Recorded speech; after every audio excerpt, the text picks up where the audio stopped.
The morning of November 14th, 1965, found First Lieutenant James Riley bent over his field notebook at Landing Zone X-ray in the Iadrang Valley, deep in South Vietnam's Central Highlands. His hands trembled as he wrote, still shaking from the violence that had erupted moments after the helicopters lifted away. "The rifle I held saved my life today," he scribbled. "But I watched 3 men die because theirs wouldn't fire." Around him stretched the elephant grass and dense triple canopy jungle, roughly 14 miles west of Plamy Camp. Here, in this small clearing at the base of the Chupong Massif, 450 men of Lieutenant Colonel Harold Moore's 1st Battalion, 7th Cavalry had just endured their first major engagement against regular North Vietnamese army forces. The soldiers of this 1st Cavalry Division airmobile unit had landed by helicopter mere minutes earlier. Almost immediately, they'd collided with elements of the North Vietnamese 66th Regiment. What was beginning would consume 3 full days of desperate fighting. The M16 rifle, rushed into production with promises of revolutionary firepower, had arrived in Vietnam as a solution to the challenges of jungle warfare. For some units, it performed flawlessly. For others, it transformed into something far more dangerous than enemy fire. None of these soldiers understood that they were living through the early moments of what would become one of the most catastrophic equipment failures in American military history. This wasn't simply a weapons malfunction, it was a systematic breakdown of trust between fighting men and their primary tool for survival. Hundreds would die before congressional action finally forced the military to implement urgent reforms. The true story of this disaster wasn't written in battle plans or combat reports. It was written in powder specifications, jam rates, and decisions made in Pentagon boardrooms and factory floors. Cost savings had been prioritized over the lives of soldiers in distant jungles. The weapons problems had origins that stretched back years before any American landed at X-ray. The rifle that would become the M16 started life as something else entirely. In the late 1950s, Eugene Stoner designed the Armalite AR-15, a weapon that challenged every traditional assumption about how a military rifle should be built and function. Stoner, born in 1922, had served as a Marine in the Pacific during World War II. After the war, he worked as a machinist and design engineer, and he approached rifle design with fresh thinking that questioned the old methods. His creation was revealed to military officials at Fort Benning, Georgia in May 1957. The AR-15 was remarkably light, weighing just 6 to 7 pounds compared to the M14's 9.2 pounds. It fired a small-caliber, high-velocity round. The cartridge, based on the commercial 2-22 Remington design, drove a 55-grain bullet downrange at over 3,000 feet per second. The combination created something revolutionary for its time. Special Forces units tested the rifle in 1962, and the results impressed everyone who handled it. The lightweight design meant less recoil, allowing soldiers to maintain accuracy even when firing in full automatic. Troops could carry triple the ammunition compared to what M14's shooters managed. In the same weight needed for 180 rounds of 7.62mm ammo for the older rifle, a soldier could carry 300 rounds of the new small-caliber cartridges. The high-velocity round's devastating wounding capacity made it ideal for the close-quarters jungle combat emerging in Southeast Asia. Air Force security police units embraced the weapon and reported excellent results from their experience. Yet between those promising trials and the moment when rifles reached the hands of soldiers in Vietnam lay a series of decisions that would turn a revolutionary weapon into something deadly to those who carried it. In January 1963, Secretary of Defense Robert McNamara concluded the AR-15 was superior to the M14 and ordered M14 production halted. 8 months later, he approved contracts for 85,000 XM16E1 rifles, overriding objections from Army leadership, who remained attached to the heavier, older design. Manufacturing began in March 1964.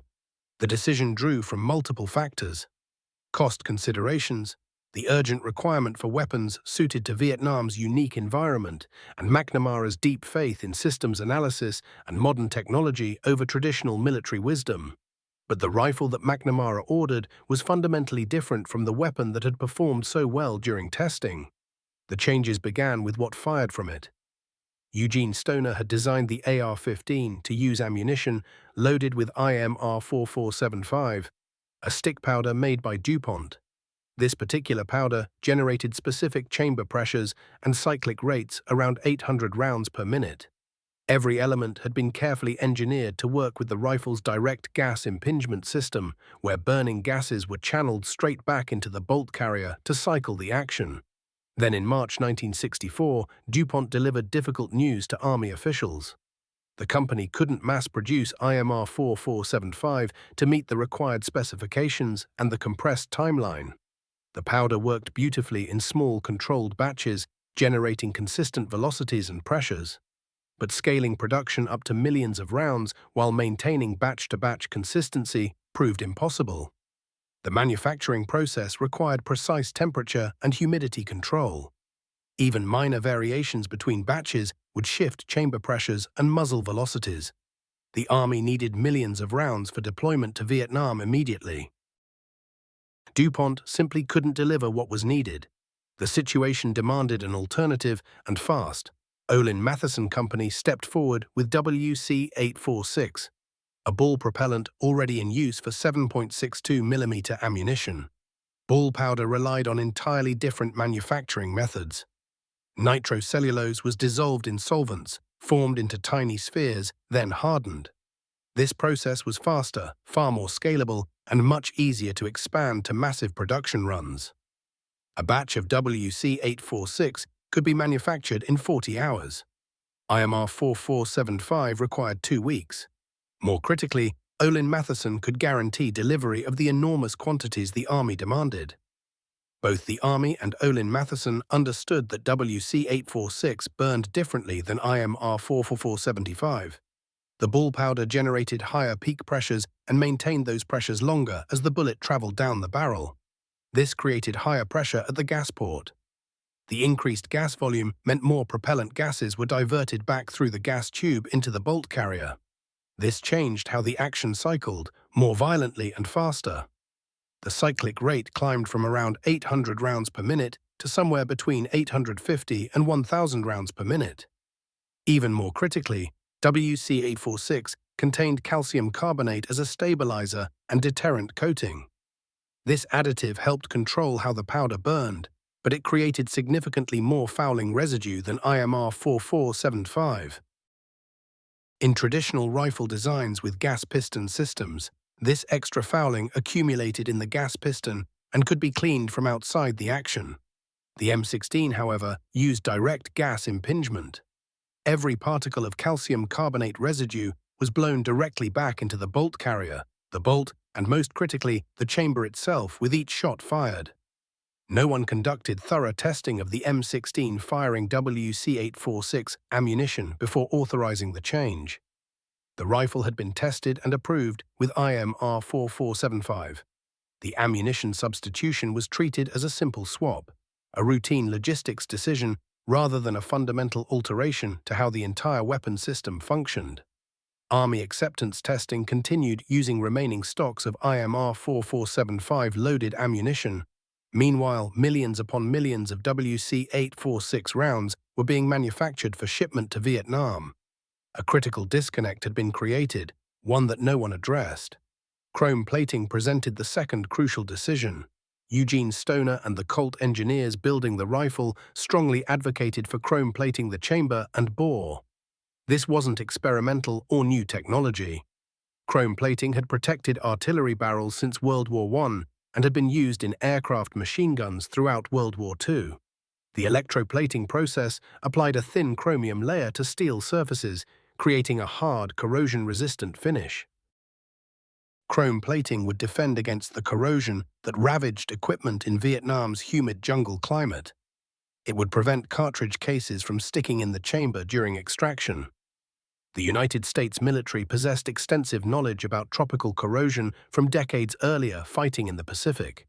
Weapons that functioned perfectly in temperate climates had corroded rapidly on humid Pacific islands. Chrome plating had been identified as the solution long before. The Army rejected this recommendation. Chrome plating required additional cost and manufacturing time. Each chamber had to be prepared carefully, electroplated in baths, then inspected. The process added several steps to the production timeline. Traditionalists in Army ordnance harbored worries that chrome plating would compromise accuracy. Some competitive shooters believed chrome-plated barrels shot less accurately than bare steel, though testing had never actually confirmed this belief for military-grade accuracy standards. The decision was made to manufacture rifles without chrome-plated chambers despite warnings from the manufacturers. Army officials cited expense as the reason, though no official documentation specifies the exact per-rifle savings. Army ordnance believed that proper maintenance would prevent corrosion. This belief would prove catastrophically wrong in Vietnam's climate and under actual combat conditions. A third decision proved equally disastrous. Colt had marketed the M16 as requiring minimal maintenance, far less than the M14. This was actually true when firing ammunition loaded with IMR 4475 in controlled conditions.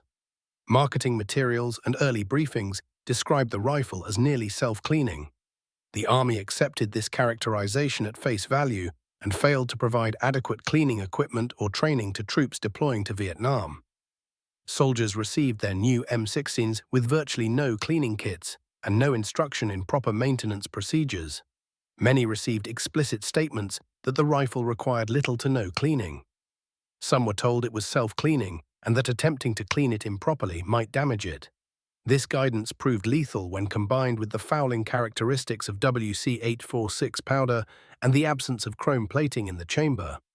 The fourth modification compounded the emerging crisis. The original AR-15 lacked a forward assist, a device to manually ram the bolt fully forward if it failed to close.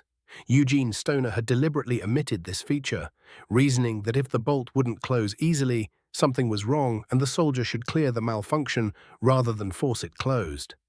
Army ordnance insisted on adding a forward assist, arguing that soldiers needed the ability to force the rifle into battery. This seemingly small change would later become a symbol of the larger systemic problems, soldiers desperately using the forward assist, trying to close bolts on chambers already damaged beyond function. The first M16s reached Vietnam in early 1965. Initial distribution went to elite units, Special Forces, Airborne, and the 1st Cavalry Division. These early deployments mostly still used remaining stocks of IMR 4475 loaded ammunition. The soldiers receiving these rifles often got better training and maintained their weapons meticulously. Reports from these units were largely positive. When Lieutenant Colonel Harold Moore's 1st Battalion, 7th Cavalry carried M16s into the Iadrang Valley in November 1965, these were among the early rifles deployed. Moore, a West Point graduate and Korean War combat veteran, commanded 450 men organized into 4 rifle companies. They deployed aboard 16 UH-1D Huey helicopters, landing in waves at Landing Zone X-ray. The landing zone itself was a clearing roughly 100 yards wide at the eastern base of the Chupong Massif, a mountain rising to 4,400 feet that marked the border with Cambodia. Within 15 minutes of the first helicopter touching down, Moore's troops made contact with North Vietnamese forces. What followed consumed 3 desperate days of fighting against elements of 3 North Vietnamese regiments, perhaps 2,000 enemy soldiers. The combat often occurred at point-blank range, sometimes hand-to-hand. North Vietnamese forces launched human wave assaults. American soldiers fired their M16s on full automatic, burning through magazine after magazine. In that first major engagement between American regulars and North Vietnamese regulars, the M16 performed remarkably well for most soldiers.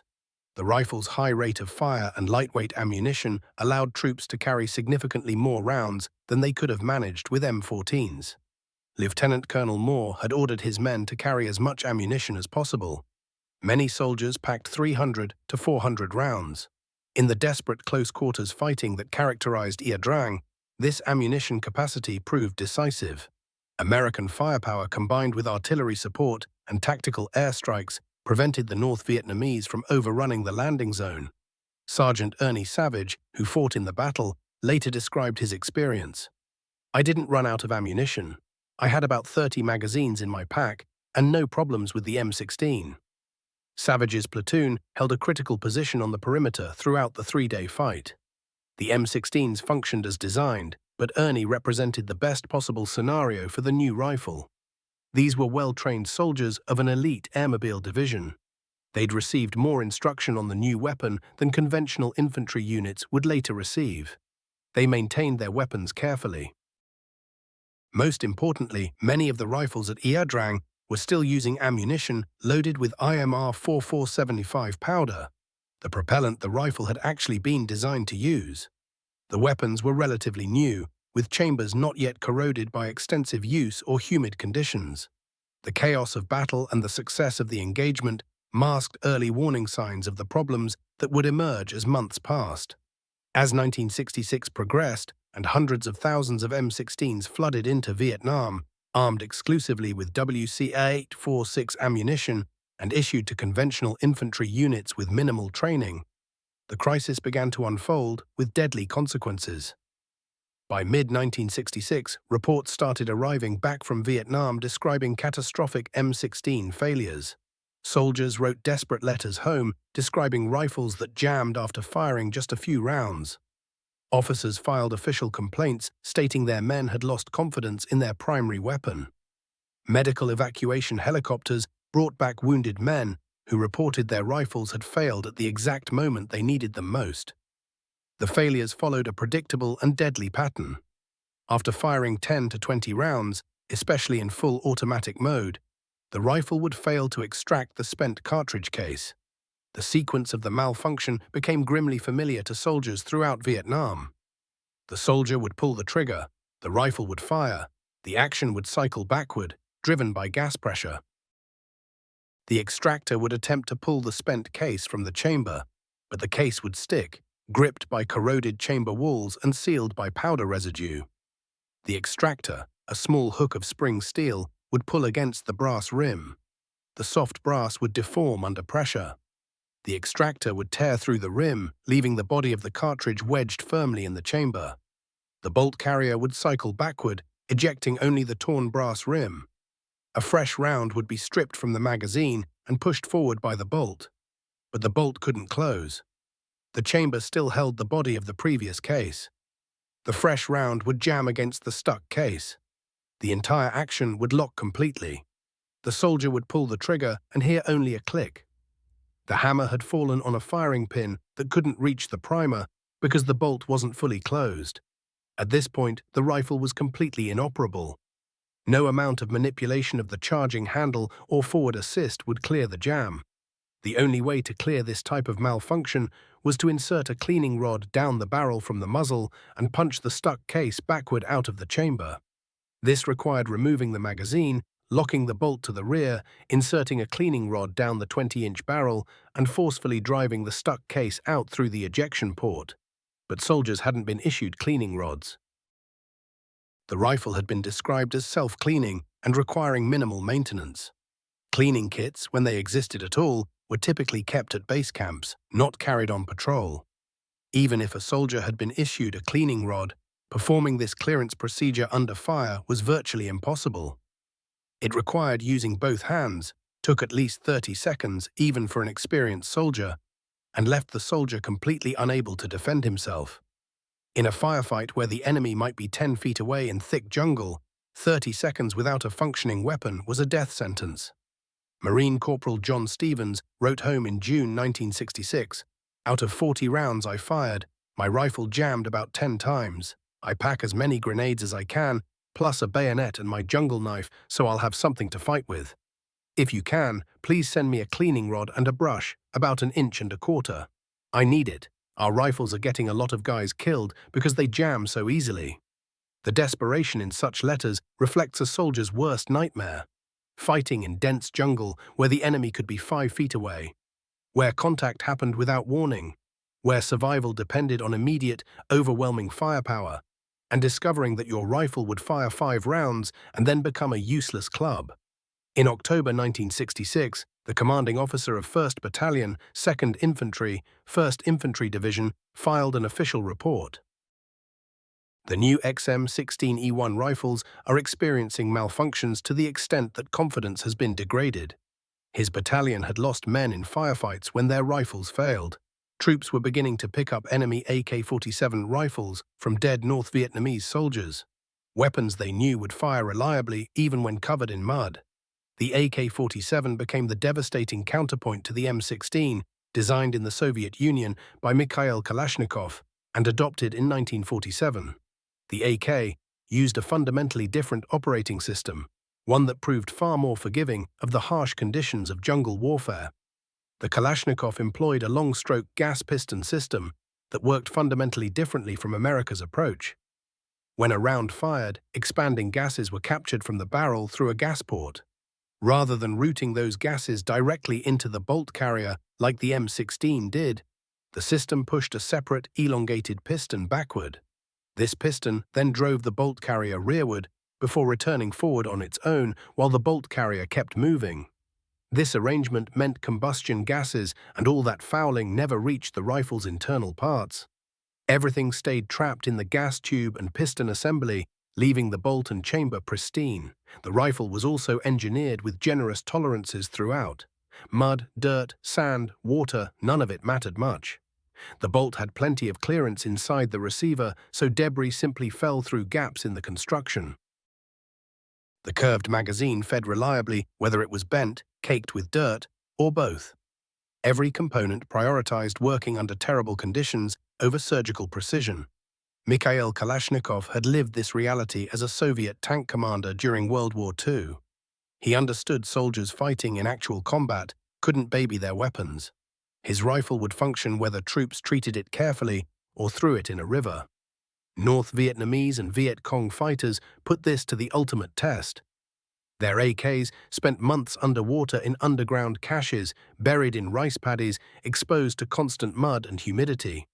They'd carry them through swamps, lose them in combat, bury them when retreating. Pull one from a muddy stream, cycle the bolt once to clear water, and it fired. Just like that. American infantrymen saw this contrast immediately, and it ate at them. One sergeant, William Rodriguez, described finding captured rifles that had been buried, submerged, abandoned in jungle for weeks. "We picked them up, pulled the bolt back, and they fired," he wrote. The M16s, meanwhile, jammed if conditions weren't perfect. The comparison became gallows humor in infantry units. The enemy had better weapons than we did. A black market developed for captured AKs. Army regulations officially prohibited carrying enemy weapons, partly because American ammo didn't fit them, and partly because friendly fire incidents could happen if someone mistook you for the opposition. Unofficially, many squad leaders looked the other way, or even encouraged it. Some troops carried both rifles, using the M16 until it jammed, then switching to the Soviet gun. A working AK beat a broken American rifle every time. Soldiers understood this perfectly well, even if regulations didn't. General William Westmoreland received the reports slowly and with growing concern. He'd personally requested 100,000 M16s for Vietnam, championing the rifle as ideal for jungle operations. He'd visited units around Iadrang right after that battle and heard positive feedback about the weapon. He genuinely believed it represented real progress over the M14 for Southeast Asian combat. But now soldiers under his command were writing home that the M16 was killing them. Those complaints couldn't be dismissed, yet admitting the problem meant confessing to a massive failure in procurement decisions. In December 1966, the Marine Corps formally surveyed 2nd Battalion, 9th Marines after a string of firefights where rifle failures had caused casualties. Heavy fighting near the demilitarized zone in Operation Prairie had exposed everything. The results were shocking. Roughly 80% of surveyed troops reported stoppages during combat. Many saw rifles jam after firing just 10 rounds or fewer. Several Marines had been wounded or watched buddies die when weapons simply stopped working during firefights.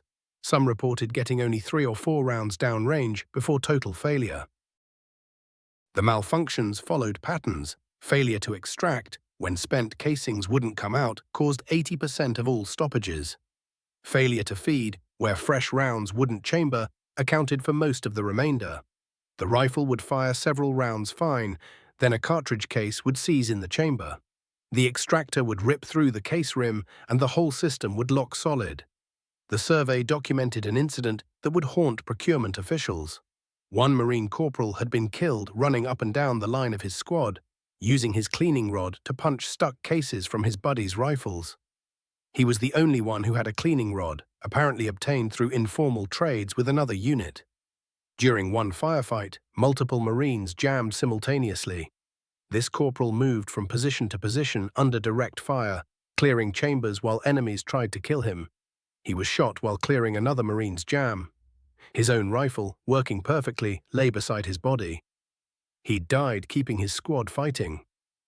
Stories reached American newspapers by early 1967.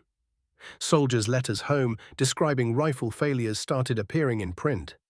One Marine officer wrote Senator Gaylord Nelson describing weapon failures at critical moments, with as many as 60% of rifles failing.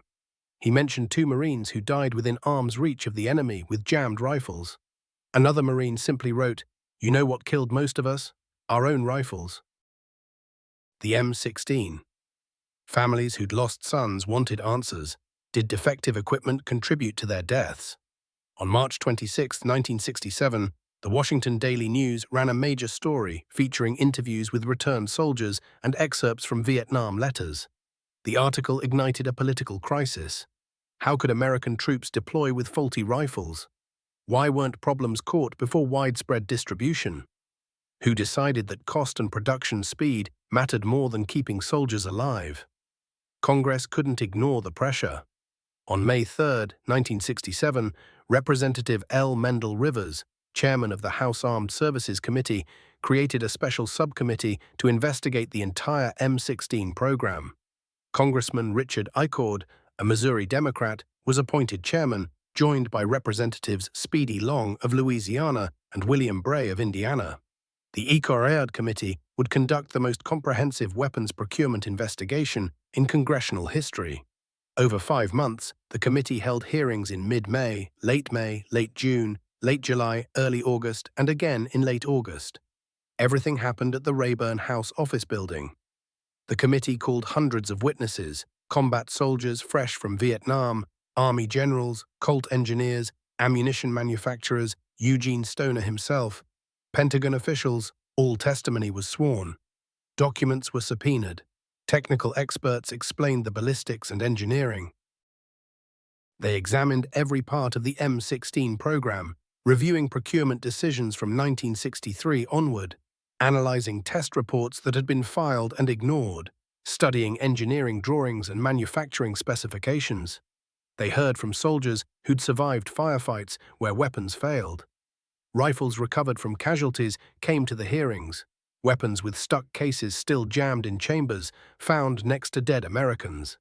The picture was devastating. Every decision that had changed the reliable AR-15 into the failing M16 got documented in detail. The powder switch from IMR 4475 to WC 846 without adequate testing. Rejection of chrome plating despite manufacturer pleas. Failure to issue cleaning equipment or proper training. False marketing claims about the rifle being self-cleaning. The increased fire rate that made fouling worse. Quality control failures at Colt that shipped defective parts. Each problem came with technical data, engineering reports, and testimony from soldiers who'd paid in blood. The committee found that people had raised red flags before widespread deployment. Colt engineers protested the ammunition change in writing. Company officials stated they couldn't guarantee performance with new powder. Eugene Stoner recommended chrome plating in his original specs and repeated that recommendation when Army procurement ramped up. Air Force officers who'd used the rifle successfully with proper ammunition emphasized the necessity for cleaning equipment and training. Test reports showed WC-846 caused more malfunctions. All these warnings got ignored, shelved, or buried in the rush to Vietnam and the desire to save money. Army Ordnance possessed test data proving WC-846 caused increased malfunction rates. They had Colt's written statements that they couldn't guarantee performance with it. They knew rifles without chrome plating corroded in humidity. They knew troops weren't getting adequate training or cleaning equipment. Yet deployment continued month after month while soldiers died from weapon failures. Marine Corporal Thomas Martinez testified about a firefight where his rifle jammed after the third shot. He described using it as a club, getting bayoneted, watching his fire team leader die trying to clear his own jammed rifle. Private First Class David Chen described finding 7 dead Americans, all 7 M16s jammed, cleaning rods scattered around the bodies where men had died trying to clear their weapons. Eugene Stoner explained his design philosophy. The AR-15 was engineered as a complete system. Rifle, ammunition, maintenance procedures all worked together. Changing ammunition without thorough testing broke the whole system. He'd recommended chrome plating because direct gas impingement made the system vulnerable to corrosion without it. He'd never claimed the rifle was self-cleaning. That came from marketing departments and people who didn't understand weapons. Ballistics experts testified about IMR 4475 versus WC 846. Ball powder created higher port pressures, pushing more gas and residue into the action. Calcium carbonate in WC 846 created fouling that the other powder didn't. The higher fire rate meant more rounds before soldiers could react to problems, creating worse jams. All predictable. Some had been predicted. Predictions got ignored. Colt representatives testified they'd raised concerns about ammunition changes. They'd stated in writing they couldn't guarantee performance with WC 846, and the increased fire rate violated Army acceptance standards. The Army granted waivers anyway. Quality control inspectors had found defects in Vietnam-bound rifles, bolt carriers with improper hardness that would crack, extractors with weak springs. They'd rejected them. Rejections got overruled to meet production quotas. Financial testimony revealed another angle. WC 846 cost less. Ball powder was cheaper and faster producing than stick powder. Olin Mathieson made substantial profits from ammunition contracts. Not chrome plating chambers saved production costs. No outright corruption emerged, but cozy relationships between military procurement officers and defense contractors clearly influenced decisions. Cost and production convenience outweighed combat effectiveness and soldier safety. By August 1967, the ICORD Committee had assembled an overwhelming case. M16 failures weren't just soldier incompetence or inadequate training. Systematic failures in weapons procurement, testing, and deployment caused them. Multiple officials and organizations shared responsibility. Army Ordnance approved ammunition changes without adequate testing. Army Material Command rejected manufacturer recommendations about chrome plating. Training commands failed developing proper maintenance instruction. Colt continued production knowing about problems. Olin Mathieson supplied ammunition that didn't work properly. Pentagon officials prioritized cost and speed over reliability. The committee's October 19, 1967 report contained extensive findings and recommendations. Ball powder ammunition was identified as the primary malfunction cause. Lack of chrome plating was secondary. Failure providing cleaning equipment and training was tertiary. The report recommended immediate action. Chrome plate all M16 chambers. Develop improved ammunition with reduced fouling. Issue cleaning kits to all troops. Implement comprehensive maintenance training. Reduce the cyclic rate. Establish better production quality control, and create accountability for procurement decisions affecting soldier safety. Political pressure became too intense to resist. Changes started immediately, even before the final report. The Army had already begun standardizing the improved XM16E1 as the M16A1.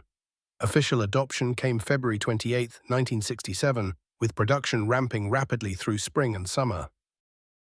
The M16A1 incorporated critical modifications addressing every major failure point. Chambers got chrome-plated, eliminating corrosion that had stuck cases. The plating process added manufacturing steps but proved essential. Each chamber was carefully prepared, cleaned, and electroplated with hard chromium. The chrome created a smooth, corrosion-resistant surface. Spent cases no longer seized in corroded chambers. Extraction failures dropped dramatically. A new buffer assembly reduced the fire rate back toward original specifications, with weights and springs in the buttstock absorbing bolt carrier impacts. The modifications to the weapon's operating system represented a fundamental shift in philosophy. Engineers equipped the buffer assembly with considerably heavier components and much stiffer springs. This deliberate change accomplished what designers had been striving for, dramatically slowing the firing cycle. The cyclic rate that had previously exceeded 900 rounds per minute was brought under control, dropping to somewhere between 750 and 850. This slower pace meant gentler action cycling throughout the mechanism and dramatically reduced the punishing stress that had been wearing out internal parts at alarming rates. The forward assist also underwent significant strengthening. Despite Eugene Stoner's original reservations about including this feature, troops operating in the field discovered it possessed genuine value when used appropriately. The redesigned forward assist worked with noticeably greater force, capable of applying substantially more pressure when coaxing a stubborn bolt into battery. Yet soldiers received explicit guidance. Training materials made crystal clear that the forward assist existed for one specific purpose: quietly chambering a round when loading needed to stay silent. It was never intended as a tool for hammering through jammed mechanisms. Beyond hardware improvements, the military implemented something far more sweeping and crucial. The complete redesignation brought with it a total reconstruction of how soldiers would learn maintenance and operation. The persistent claim that this rifle cleaned itself, the Army now publicly dismantled that fiction entirely. Training commands across the service initiated a wholesale rewrite of every instructional document. The new approach conveyed a simple, honest message. This rifle demands serious, regular cleaning, particularly when operating in combat zones. Field Manual 23-9 emerged as a completely new publication, filled with comprehensive cleaning protocols. The revised manual presented everything step by step, complete with photographs and technical drawings. It specified precisely how to take the rifle apart, which components required attention, what cleaning methods worked best, and how frequently maintenance needed to happen. Soldiers received unambiguous orders: scrub the chamber and barrel after every single firing session. The gas tube demanded weekly attention during active combat. The bolt and carrier group required daily disassembly, thorough cleaning, and careful lubrication whenever soldiers operated in the field. Understanding that not all troops possessed high reading levels, the military commissioned something innovative for its time: comic book-style maintenance guides with simple visuals and straightforward sequences.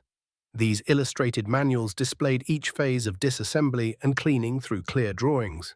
Arrows showed which direction components moved. Written explanations were stripped down to basics. A soldier struggling with complex technical language could still comprehend every step. Even those for whom English represented a foreign language could follow along successfully. Comprehensive maintenance kits were then manufactured in quantity and distributed throughout Vietnam. Every kit contained precisely what soldiers needed to keep their rifles functional in hostile environments. A three-piece aluminum cleaning rod that could be assembled to reach the rifle's entire length. A bore brush with stiff bronze bristles for scrubbing away the carbon and fouling lodged in the rifling grooves. A specialized chamber brush designed to clean where cartridge casings left stubborn residue. Pipe cleaners for reaching the gas tube without requiring any disassembly. Cotton patches for final wiping. A small oil bottle for lubrication. A soft brush resembling a toothbrush for attending to the bolt and carrier assembly. The entire collection fit into a small plastic case sized to slip into a cargo pocket or attach to load-bearing gear. The mandate was explicit. In combat conditions, weapons required daily cleaning. After heavy firing, maintenance intervals shortened considerably. Squad leaders conducted regular weapon inspections. Platoon sergeants performed thorough examinations both before and after every operation. A weapon that remained filthy wasn't simply neglected, it was treated as a serious breach of military discipline. The message reverberated through every unit. Maintain your rifle and it functions. Neglect it and failure follows. Fresh training curriculum hammered home that the M16 operated like any other machine, requiring consistent care. The myth of self-cleaning capability got explicitly rejected during classroom instruction. Drill instructors taught proper procedures and inspected weapons with uncompromising rigor. During basic training, recruits spent countless hours learning to field strip, clean, and reassemble their rifles until they could execute every movement rapidly and flawlessly, even in complete darkness. Before deploying to Vietnam, soldiers received specialized instruction focused entirely on weapon maintenance in tropical climates where humidity accelerated corrosion. Perhaps most significantly, the ammunition itself got improved. Beginning in 1970, a new powder formulation designated WC-844 replaced the previous WC-846 powder in 5.56mm cartridges. This newer powder contained substantially less calcium carbonate, which meant significantly reduced residue buildup inside the rifle. Combined with chrome-plated chambers and cleaner ammunition, the extraction difficulties that had caused so many soldier deaths effectively disappeared. The transformation proved dramatic. By late 1967 and into early 1968, units equipped with M16A1 rifles, proper cleaning supplies, and adequate training started reporting major reliability improvements. Malfunction frequencies dropped to match or even surpass other military-issue rifles. The extraction failures that had haunted soldiers no longer occurred with alarming frequency. Men who had detested and feared carrying the M16 gradually developed genuine confidence in it. The rifle's inherent advantages could finally emerge without being buried beneath crippling mechanical failures. The lighter weight meant soldiers could transport additional ammunition or ease their overall combat load. The 30-round magazine capacity delivered continuous firepower during firefights. Full automatic control permitted accurate suppressive fire. At close quarters in jungle terrain, the devastating velocity and impact of the 5.56mm round proved remarkably effective. With properly chrome-lined chambers, regular maintenance discipline, and superior ammunition, the M16A1 transformed into what it should have been from day one. Early in 1968, the Army launched comprehensive troop surveys throughout Vietnam. These surveys aimed to measure confidence in the improved rifle and uncover any lingering problems. The results demonstrated overwhelming approval. Exact percentages shifted depending on how surveyors worded questions, though approval ratings consistently ranged from 85 to 98% across different surveys. The Defense Department survey conducted in February 1968 offered particularly comprehensive information. Surveyors questioned over 2,100 soldiers and Marines about actual combat performance with the M16A1. Just 38 individuals, fewer than 2%, expressed a desire to replace their M16 with something different. The overwhelming majority confirmed their rifle performed reliably under fire. Most reported experiencing no significant malfunctions during their previous month in operations. When problems did arise, they involved minor feeding interruptions quickly resolved, not the catastrophic extraction failures that had been killing soldiers merely a year before. A survey spanning late August through September 1967, conducted while improvements were actively being implemented, revealed that 85% of respondents reported solid M16 performance in combat. 87% indicated they genuinely liked the weapon. Later, between January and February 1968, 85% of troops expressed preference for either the M16 or the XM177, a shorter carbine variation for combat operations. The remaining 15% favored alternative weapons, a figure considered entirely normal, given that no single weapon satisfies everyone. The conversion had become complete. A weapon soldiers had condemned as a death trap, which men had refused to carry, which soldiers had cursed while dying. This same weapon now earned trust and proved itself effective. The identical fundamental design, when properly implemented with correct ammunition, chrome-lined chambers, proper cleaning equipment, and solid training, delivered excellent combat performance. The human toll from these delays was incalculable. Nobody can state with certainty exactly how many American soldiers perished when their M16s malfunctioned during combat engagements. The number certainly reached hundreds, likely substantially higher. Every death was preventable. Each resulted from choices made in distant offices, decisions that valued production speed and cost reduction above soldier safety. Beyond the fatal casualties, thousands of soldiers were wounded operating defective rifles or fighting with inferior weapons. The psychological damage ran equally deep. Soldiers' confidence crumbled not only in their weapons, but in the institution that had deployed them with broken equipment. This damage expanded far beyond individual losses. The M16 became emblematic of everything Americans believed had gone wrong with Vietnam. Hurried choices, insufficient testing, emphasis on metrics over human considerations, separation between decision-makers and combat troops. For countless Americans, soldiers carrying jammed rifles epitomized the entire conflict's failures. The story continued beyond 1967. The M16A1 remained in service through Vietnam's conclusion, earning increasing respect. As soldiers perfected maintenance routines and grew familiar with the weapon's characteristics, it transformed from a liability into something legendary. Throughout the 1970s, veterans who had cursed the original M16 spoke proudly of the M16A1. Evolution continued through subsequent variants, the A2, A3, A4, and eventually the shorter M4 carbine, serving American forces across more than 5 decades and outfitting military forces internationally. The transformation occurred because problems were found, examined in public forums, and corrected deliberately. The M16 crisis left a lasting impression on military acquisition for decades afterward. The ICWAD Committee's work established a precedent for legislative oversight of weapons programs that persists today. Before this scandal, weapons procurement remained essentially an internal military operation. Congress supplied funding, but rarely questioned technical weapon decisions regarding design, testing, or operational deployment. The military and defense firms worked with minimal external review. The ICWAD investigation fundamentally altered this arrangement. Systematic incorporation of soldier feedback became institutionalized. Previously, ordnance specialists and technical experts conducted weapon testing and evaluation. Everyday soldiers who would actually transport these weapons into fighting conditions had their opinions rarely requested and frequently ignored when they offered them anyway. The M16 crisis revealed that soldiers experiencing actual combat conditions uncovered problems laboratory settings never detected. Their observations represented far more than casual grievances. They constituted essential performance data. The Army established formal pathways for troops to document equipment problems.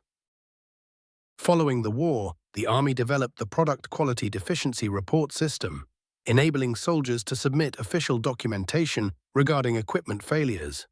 Each report received tracking and investigation, potentially triggering engineering modifications or procurement adjustments. Every military branch adopted comparable systems. Soldier observations from operational environments gained unprecedented influence.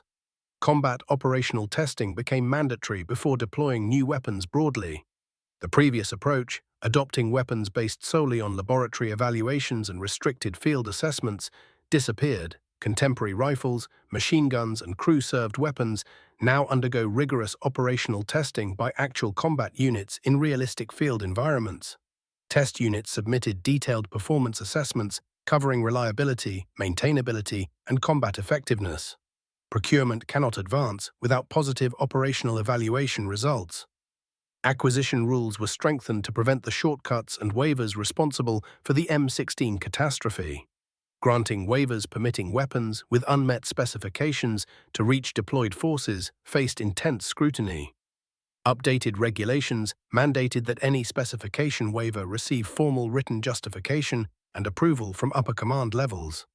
The casual waiver practice that had permitted defective M16s to ship to Vietnam became significantly more difficult. Inspection procedures intensified and became genuinely independent. Historically, defense contractors performed their own inspections with minimal government oversight. Following the M16 scandal, government inspectors gained substantially greater authority to refuse defective weapons, overriding contractor approval. Production schedules could no longer justify overturning inspector rejections. Manufacturing problems required correction, not acceptance.